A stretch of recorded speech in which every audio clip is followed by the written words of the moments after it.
Those of you who are involved in our programs may know that I was just at the Journey On podcast with Warwick Schiller in Birmingham in England in the last few days. There were, of course, as always, mind-blowingly amazing people. So I wanted to turn you on to some people whose work you might want to check out in complement to our programs. All right, well, as a lot of you know, neuroscience is our thing.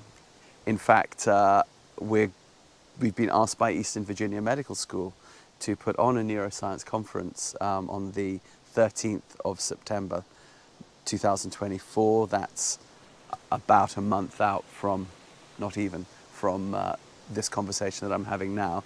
And it will be streamed if you can't make it in person, but it'd be lovely to see you there, at least in Norfolk, Virginia. There'll be, if you go to the events page on ntls.co, you'll find how to register. But there was a great neuroscientist at the Journey On Summit called Chantel Pratt. And she is in Seattle studying individuation in brains. A lot of studies in neuroscience, obviously, like any study, they gather data and then they give you a sort of generality from the results. But what she looks at, which is so interesting, is the differences between individual brains.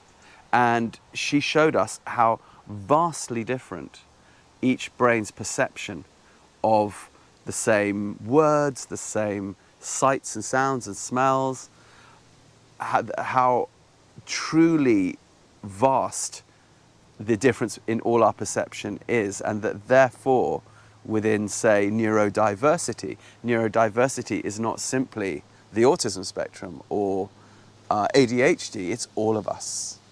Neurodiversity is every single one of us. We are part of that diversity. And her work highlighting this gives incredible insights into the work that all of us do therapeutically. So please go check out Chantel Pratt. You might also want to check out Jennifer Zelig. She is an animal behaviorist, professor of, currently at Oxford, but she's American. And since she was a small girl, she was involved with the Washington Zoo, Washington, DC, and learned how to train animals not using any equipment to allow themselves to be handled, wild animals, so that, for example, vets could work with them and that sort of thing, but without any kind of restraints, without needing to sedate them, which is often dangerous for them. And she showed us incredible footage of, for example, how she managed to teach sea lions, which can bite your hand off, to open their mouths and allow a dentist to go in there and work with them, or how a big male walrus would accept her to lie on its back, and how to train seals to take cameras and track and film whales, let alone the work she does with horses where you don't need any equipment and don't need any gear. And her insights into the transactional nature of relationships between humans and animals to animals and cross species, it's extremely useful for all of us that are working in the therapeutic field with animals and people. So go check out Jennifer Zelig as well.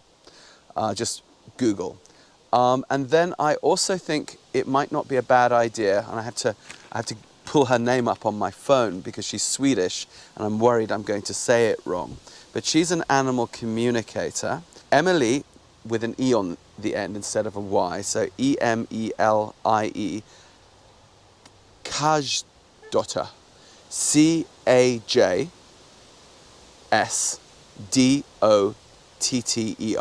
Google her. So I'm often very skeptical about people that claim to be animal communicators, although I absolutely believe that it happens, because in the time that I spent living with the Bushmen, for example, I witnessed it all the time. Hunter-gatherers have to have ways of reaching the animals upon which they depend, spiritually, mentally, in all sorts of ways. And perhaps I'll do another series of videos about some of the experiences I had with that. But for them, it's a very everyday thing, and there's no sense of woo-woo or theatre to it. It's just how they live. And Emily, in her discussions about the types of conversation she has with animals, with trees, with rocks, with the ground, with the earth, it was the first person, I think, from Western culture who I had heard talking about it in perhaps the same way that the Bushmen would. And it's a very sort of prosaic, everyday type of miracle, but it's one that's absolutely worth bearing in mind. If you are of the opinion that many scientists are now, that we are living in a conscious universe, that consciousness is in everything, including obviously this tree that I'm standing on, but also in the wind, in the blade of grass, certainly in animals, certainly in us. You can't have one thing be conscious and not everything be conscious. And the work of physicists like Rupert Sheldrake is really helpful with understanding this concept. And the quantum research that's being done these days seems to lend insights to that. But Emily Kj Dorter has some really good insights about how you can bring this into your everyday work with your animals and people. So those are just 3 takeaways. There were more. Everyone there was amazing, obviously. But I just wanted to draw your attention to some resources that I think will help inform the work for the better. So if you like what you hear, and if you go check these people out, let us know what you think of them in the comments below. And we'll see you next time.